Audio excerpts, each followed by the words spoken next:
আলোচনা করব history of scientific মেথডের ইভলিউশন বা বিবর্তন। যে বিষয়টি খুব আলোচনা হওয়া দরকার আমাদের সোশ্যাল সায়েন্স রিসার্চ এবং অন্যান্য এরিয়াতে। যদিও এই বিষয়টি চর্চিত বিষয়, তারপরেও এই বিষয়টির কোনো ধারাবাহিকতা সেভাবে লক্ষ্য করা যায় না।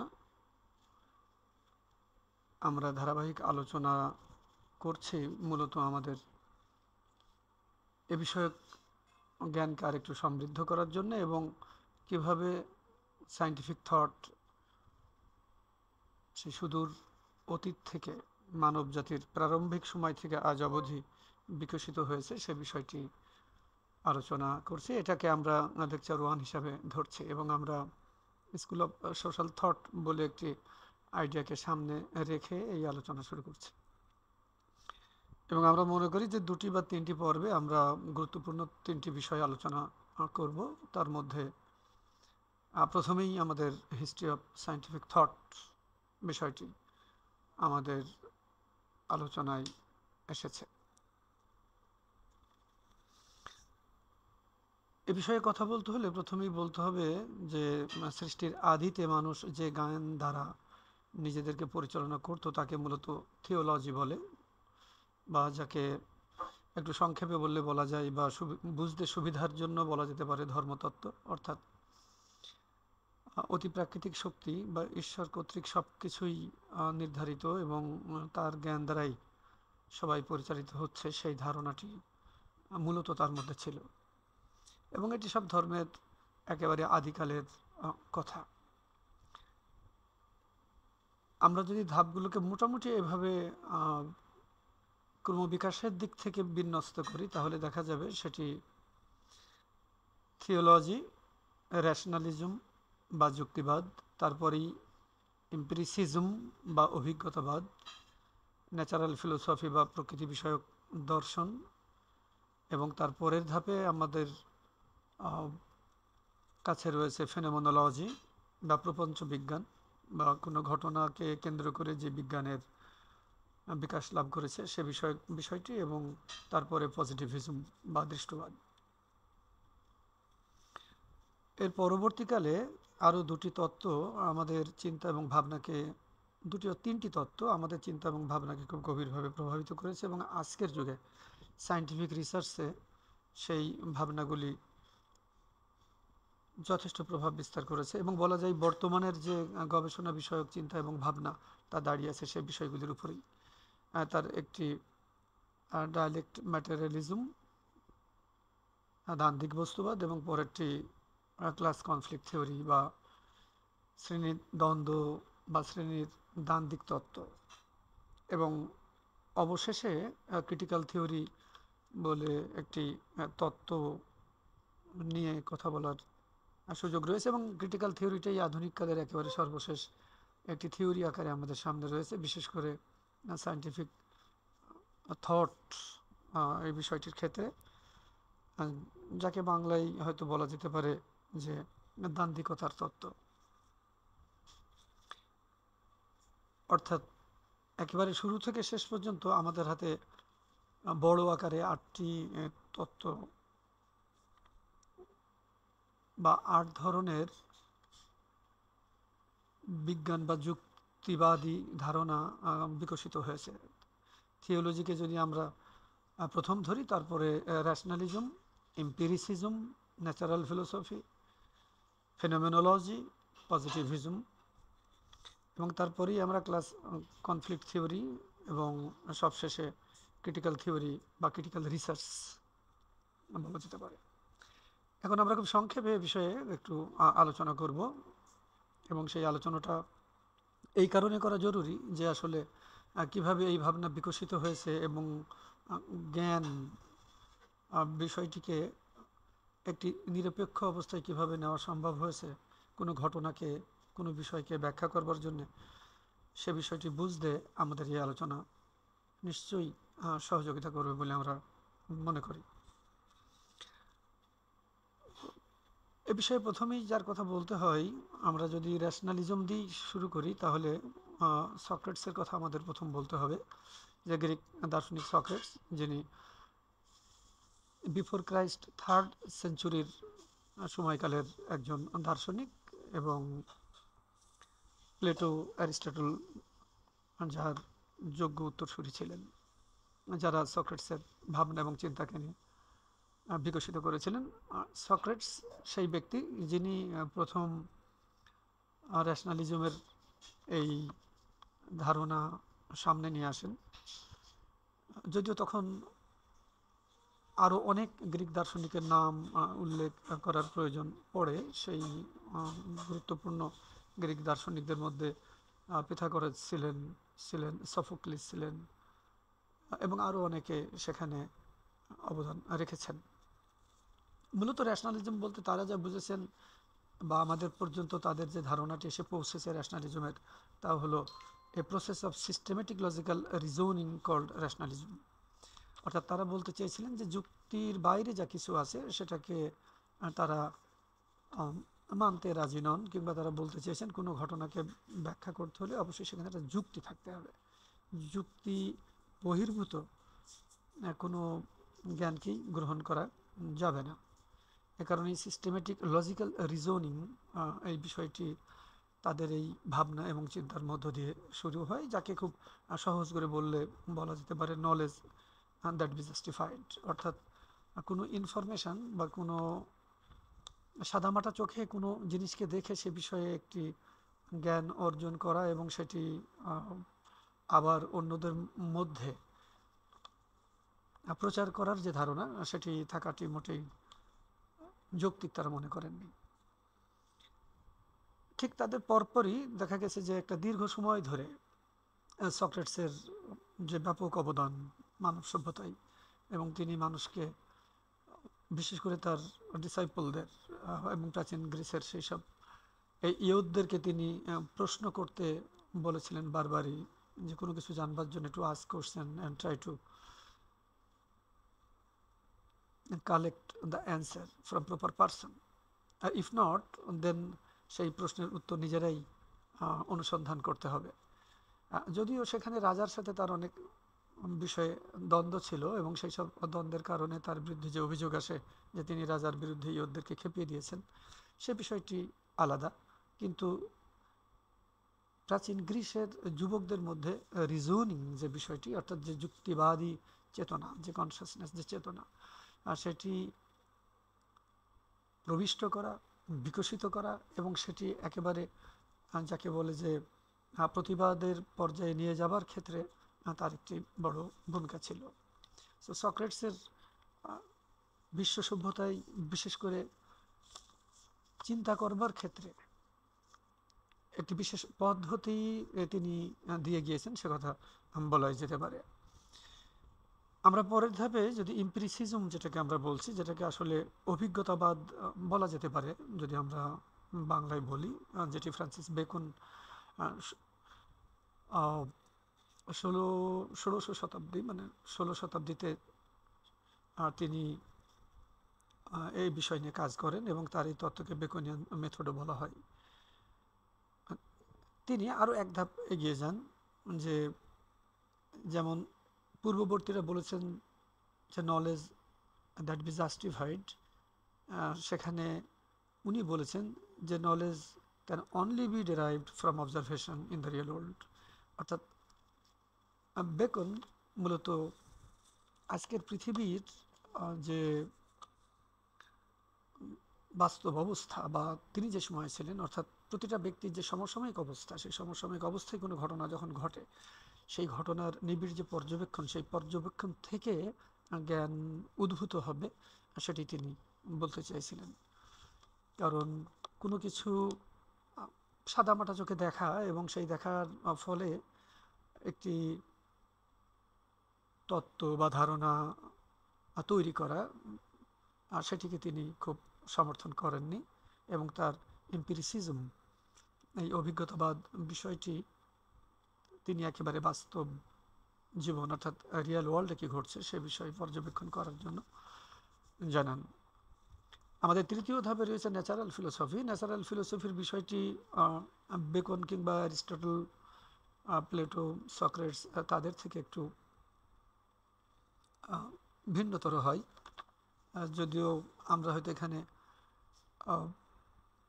অ্যারিস্টটলের বিষয়টি অতটা আলাপ করলাম না, তারপরেও অ্যারিস্টটলের যে মেটাফিজিক্স যে বইয়ে তিনি সোশ্যাল সায়েন্স এবং ন্যাচারাল সায়েন্সকে আলাদাভাবে ব্যাখ্যা করেছিলেন, সেই বিষয়ে তার যে ব্যাপক অবদান, সেই অবদানকে আমাদের স্মরণ করতেই হবে।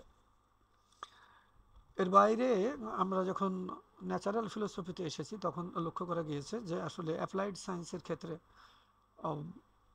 যেসব মনীষী আমাদের পৃথিবীতে মানুষের ভাবনার যে পথ, সেই পথে একটা বাঁক তৈরি করেছেন, তার মধ্যে গ্যালিলিও, নিউটন অতি অবশ্যই খুব বড় মাপের পথিকৃৎ।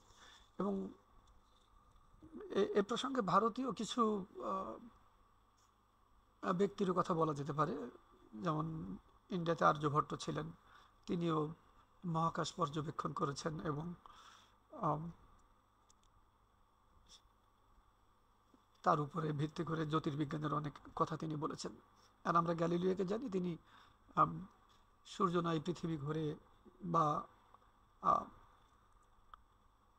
ধর্মগ্রন্থের বাইরে এমন অনেক কথা বলেছেন, যাতে করে পোপ অথবা সে সময়ে যারা ধর্মীয় ব্যক্তি ছিলেন তারা খুব বিরক্ত হয়েছিলেন, কারণ তখন অলরেডি এটি এস্টাবলিশ ছিল যে যা বাইবেলে নেই তার বাইরে কথা বলা যাবে না। কিন্তু তিনি বলেছিলেন যে সূর্য নয় পৃথিবী ঘুরছে এবং আরও অনেক গ্রহ উপগ্রহ ঘুরছে, এবং এটি করতে যেয়ে তিনি মহাজাগতিক সূত্রের সন্ধান দেন, যা একেবারেই ম্যাথমেটিক্যাল, অর্থাৎ ম্যাথমেটিক্যাল ইকুয়েশন ছাড়া নেচারকে বোঝা সম্ভব নয়, তিনি সেটি বলেছিলেন। এবং সেই বিষয়টি আমরা নিউটনের পরবর্তীকালের সূত্রগুলোতেও লক্ষ্য করব। খুব ভালো করে বললে যেটি হয় যে সক্রেটস এবং ফ্রান্সিস বেকন পর্যন্ত আমাদের সায়েন্টিফিক থটের যে বিকাশ ঘটেছিল সেটি কিন্তু এক ধরনের সোসাইটিকে কেন্দ্র করে ঘটেছিল, কিন্তু নেচারকে কেন্দ্র করে যখন চিন্তার বা ভাবনার উদ্রেক হলো, সেই বিষয়ে কথা বললেন মূলত বেকন এবং বেকনপন্থী অন্যান্য পণ্ডিতরা, যে সরি গ্যালিলিও, নিউটন এবং তাদের পন্থী অন্যান্যরা, যে তারা বললেন যে নেচারকে বুঝতে হলে সেটা ম্যাথমেটিক্যালি বুঝতে হবে এবং নেচারের একটি সুনির্দিষ্ট সূত্র রয়েছে এবং সেই সূত্রটি ছাড়া প্রকৃতিকে বোঝা সম্ভব নয়। যেমন সূর্য উদয় হয় কেন এবং সূর্য অস্ত যায় কেন, এবং তার মধ্যে একটি সায়েন্টিফিক ইকুয়েশন আছে, এবং নেচার ইটসেলফ সে একটা ম্যাথমেটিক্যাল ইকুয়েশনের মধ্য দিয়ে চলে, এবং বিশেষ করে ইউনিভার্স। এবং এ কারণে বলা হয় যে Galileo perhaps the first to state the laws of nature that are mathematical for understanding nature and universe. মানে নেচার এবং ইউনিভার্সকে বোঝার জন্য তিনি প্রণালীবদ্ধভাবে অঙ্কশাস্ত্রকে এই জায়গাতে ব্যবহার করতে পেরেছিলেন বা বলেছিলেন যে এটার বাইরে ইউনিভার্সকে ব্যাখ্যা করা সম্ভব নয়। এবং সেটা আমরা আজকে অনেকটাই দেখতে পাচ্ছি যে মহাকাশে যত স্যাটেলাইট আছে বা মহাকাশে এখন আমরা মঙ্গলেও পৌঁছে গেছি, চাঁদ অনেক আগেই আমাদের করায়ত্ত হয়েছে, ফলে সেখানে সব কিছুই এত বেশি ম্যাথমেটিক্যাল যে সেখানে যখন মহাকাশে একটি যানকে উৎক্ষেপণ করা হয়, একটি সেকেন্ডকেও লাখ ভাগে ভাগ করা হয়, লক্ষ ভাগে ভাগ করা হয়, অর্থাৎ সেখানে একটা একেবারে অ্যাকুরেসি না, প্রিসিশন লেভেলে সব কিছু ভাবা হয়। ফলে ইউনিভার্সের জন্য আরেকটা বিজ্ঞানের প্রয়োজন হয়ে পড়ল, যেটি শুধুমাত্র রিয়েল ওয়ার্ল্ডের পর্যবেক্ষণ দ্বারা করা সম্ভব নয়। তারপরেই আমাদের যে জ্ঞানের জগতের বিকাশ, পরবর্তী বিকাশের ধাপে আসলো ফেনোমেনোলজি। ফেনোমেনোলজিকে অনেক সময় ঘটনা বিজ্ঞান বা প্রপঞ্চ বিজ্ঞান বলা হয়। প্রপঞ্চ কথাটা অর্থ হলো যে যেসব ঘটনা ঘটে সেই ঘটনা সমূহের যে সমাহার সেটি, এবং এটি নিয়ে কাজ করেছেন ইমানুয়েল কান্ট, এবং সেটা অষ্টাদশ শতাব্দীতে, অর্থাৎ 18শো সেঞ্চুরিতে ইমানুয়েল কান্ট এটি নিয়ে কাজ করেছেন। এবং তিনি ওই পূর্ববর্তী সোশ্যাল সায়েন্সের ওইসব এরিয়াতেই।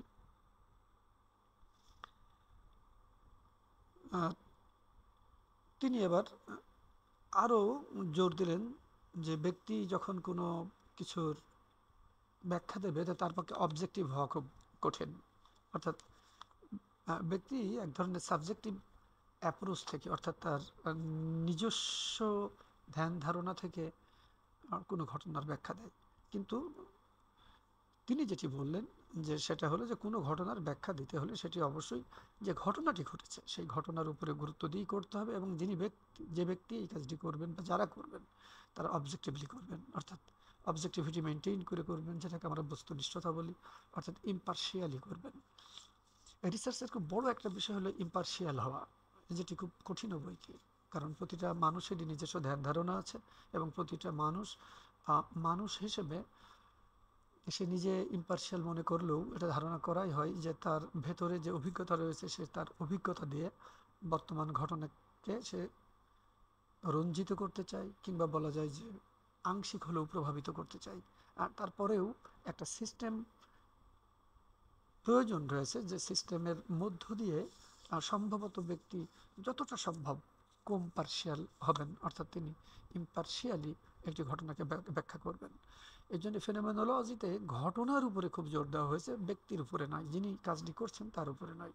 ফলে এইখানে এই বিষয়টি খুবই জরুরি, এবং আমাদের মনে রাখতে হবে যে আমরা যারা সোশ্যাল সায়েন্সের রিসার্চে আসি তারা আমরা বর্তমানে গবেষণা করতে গিয়ে যে অবজেক্টিভিটি মেনটেন করি, অর্থাৎ যে বস্তুনিষ্ঠতা, আমাদের মেথোডোলজির মধ্যে যে বস্তুনিষ্ঠতাটা রয়েছে সেই বিষয়ের জায়গায় কিন্তু ইমানুয়েল কান্টের একটা খুব বড় ভূমিকা আছে। কারণ কান্ট এইখানে তার ফেনোমেনোলজিতে এই কথাটি বলিয়েছেন যে experience is purely subjective and argued for interpretative technique relate to phenomenology and critical social theory।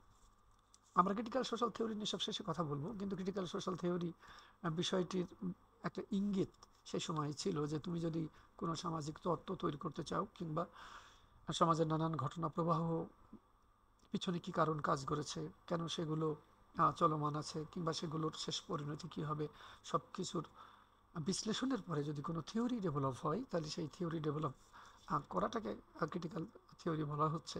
কিন্তু সেই থিওরি ডেভেলপ করবার অনেকগুলো পূর্ব শর্ত পালন করবার জন্যে কান্ট জোর দিয়েছেন, এবং তার মধ্যে হতে অবশ্যই অবজেক্টিভিটি, অর্থাৎ তিনি সাবজেক্টিভ না হতে পরামর্শ দিয়েছেন। তো সাবজেক্টিভ না হওয়া মানেই হলো অবজেক্টিভিটি মেনটেইন করা, অর্থাৎ বস্তুনিষ্ঠতা পালন করা।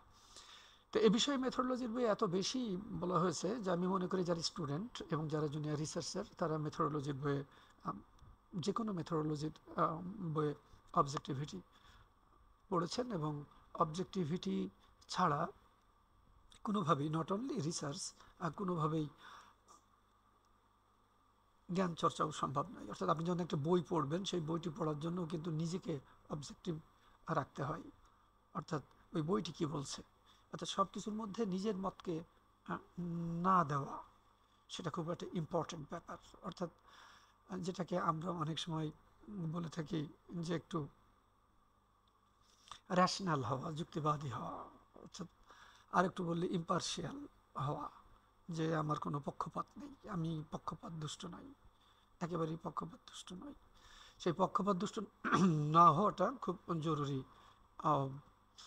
নট অনলি ফেনোমেনোলজিতে এটি সবসময় খুব জরুরি, এবং ইদানিংকালে এই ব্যাপারটা খুব বেশি এসেছে সোশ্যাল মিডিয়া আসার ফলে, যে কোনো একটি ঘটনা ঘটলে প্রত্যেকেই সোশ্যাল মিডিয়াতে যখন তার মতামত দেন তখন তিনি কিন্তু আসলে একটা সাবজেক্টিভ অপিনিয়ন ডিক্লেয়ার করেন, বা তিনি তার সাবজেক্টিভ অপিনিয়নটাই দেন। ফলে তিনি যেটি পছন্দ করেন সেটি দেন, বা ফলে সেটি ঠিক না বেঠিক সেই বিষয়ে ধারণা করবার আর সুযোগ থাকে না। খুব কম জন আছেন যিনি নিরপেক্ষভাবে সেই ঘটনার বিশ্লেষণ দিতে পারেন। সোশ্যাল মিডিয়ার এটা একটা খুব বড় লিমিটেশন হিসেবেও এসেছে, যেটাকে আমরা ভ্যালু ফ্রি বলি। মূলত কোনো একটি ঘটনাকে ভ্যালু ফ্রি হিসাবে দেখতে হয়। হ্যাঁ, যদিও এটা খুব কঠিন যে একজন ব্যক্তি কিভাবে ভ্যালু ফ্রি হবেন, কারণ তিনি ছোটোকাল থেকে মানুষ হয়েছেন একটা ভ্যালুজের ভেতরে, ভ্যালুজ সিস্টেমের মধ্যে, তার কালচারের ভেতরে। ফলে আমি বা আমরা যারা বাঙালি সংস্কৃতির মধ্যে আছি, আমরা যখন ইউরোপীয় সংস্কৃতির কোনো কিছু দেখি তখন সেটাকে আমাদের কাছে খারাপ মনে হয় যে ওটা তো ভালো না। এই যে ভালো না বলা, এটা কিন্তু আসলে আমি আমার ভ্যালুজকে রিপ্রেজেন্টেটিভ করছি, আমার ভ্যালু এভাবে শিখিয়েছে যে ওইটা ভালো না সেটি, আর আমারটা ভালো সেটি বলতে। কিন্তু ভ্যালু ফ্রি হওয়াটা এই যে ফেনোমেনোলজিতে যে ওইখানে যে ঘটনাটি ঘটেছে ওটা ওদের জন্য ঠিক আছে, সেটি হয়তো আমার জন্য নাও হতে পারে। এইখানে ইম্পার্শিয়াল হওয়াটা খুব জরুরি, এবং এটাও একটা পদ্ধতি যে আপনি কীভাবে ইম্পার্শিয়াল হবেন বা হতে আদৌ পারবেন কি না। যদি ইম্পার্শিয়াল না হতে পারেন, তাহলে সেটি বলা যায় যে বিশেষ করে নলেজ প্র্যাকটিস কিংবা রিসার্চ অথবা কোনো রিকমেন্ডেশন ড্র করা, এসব ক্ষেত্রে ইম্পার্শিয়াল না হতে পারলে যে ব্যক্তি এই কাজগুলো করতে যাবেন, ইভেন তিনি যদি কোনো থিওরি ডেভেলপ করেন, তাহলে সেটি কোনো গোষ্ঠীর জন্য, কোনো ব্যক্তির জন্য, এমনকি মানব জাতির জন্য ক্ষতিকর হয়ে যেতে পারে। কারণ না বুঝে কোনো কাজ করার ফলাফল বা একেবারেই নিয়ম না মেনে কোনো কিছু পরামর্শ আকারে দেওয়াটা খুব অন্যায়, ঠিক না। এবং তার একটি বড় বাজে উদাহরণ সাম্প্রতিককালে আমরা লক্ষ্য করেছি যে আমেরিকা যখন ইরাক আক্রমণ করে, তারা বলেছিল যে ইরাকে কেমিক্যাল ওয়েপন আছে, সাদ্দাম হোসেন কেমিক্যাল ওয়েপন তৈরি করেছে, যেটা সে যদি বাস্ট করে তাহলে পৃথিবী ধ্বংস হয়ে যাবে। কিন্তু দেখা গেল সমস্ত ইরাক ধ্বংস করার পরেও সেই রাসায়নিক অস্ত্র আমরা খুঁজে পেলাম না, বা তারাও খুঁজে পেল না গো। বাট মধ্যপ্রাচ্য ধ্বংস হয়ে গেল। এই যে একটি তত্ত্ব, এই যে একটি তথ্য, এবং এই তথ্যের উপরে ভিত্তি করে এই যে কাজটি করা, ভুল একটি তথ্যের উপর ভিত্তি করে সেটি করা ঠিক নয়। অর্থাৎ এ ধরনের যে কোনো তত্ত্ব, যে কোনো তথ্যর জন্য আমাদের দরকার ছিল আরও অনেক বেশি সতর্ক হওয়া, বিশেষ করে সে সময় যারা ইরাক পলিসি নিয়ে কাজ করেছেন।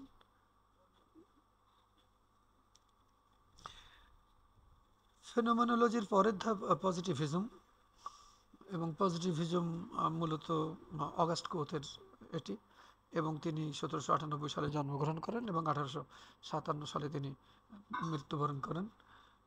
এবং পজিটিভিজম অত্যন্ত নন্দিত একটি তত্ত্ব, বিশ্বময়, যার বাংলা দৃষ্টবাদ। এবং এবং বলা হয়ে থাকে যে অগাস্ট কোথ মূলত তার পজিটিভিজম